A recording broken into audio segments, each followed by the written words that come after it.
Good evening and Merry Christmas to all of you. আজকে Christmas, তাই হঠাৎ করেই মনে হলো যে আরও একটা কেক বানানো যাক। আগের দিনের কেকের রেসিপিটা তো তোমাদের সাথে শেয়ার করেছিলাম, তবে এটা খুব সিম্পল ওয়েতে বানিয়েছি, একদম জলদি। এটা রেসিপিও অন্য একদিন শেয়ার করব নিশ্চয়ই। তো এই যে এখানে কেকটা প্রিপেয়ার করছিলাম, আর এরপর না আমি আর আদিত্য অফিস থেকে এলে আমি আরও একটুখানি বেরোবো বাড়ির জন্য। কিছু জিনিস কেনার আছে, কি কিনতে যাচ্ছি সেটা তোমাদেরকে অবশ্যই দেখাবো, মানে তোমাদেরকেও সাথে নিয়ে যাব।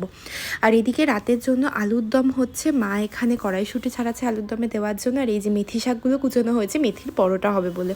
আর কেকটা এত ভালো হয়েছিল না, আমি তো খুব খুশি হয়ে গেছি। আর এই যে আদিত্য এসে গেছে, আমরা বেরিয়েও পড়েছি। বেসিক্যালি যাচ্ছি হচ্ছে একটু চেয়ার কিনতে। আমাদের বাড়িতে চেয়ার সেইভাবে নেই, দরকার পড়ে না বলে কেনা হয়নি। টুল আছে, বাট সবাই আসছে, লোকজন আসছে, মা বাবা আসছে, চেয়ারের একটু প্রয়োজন।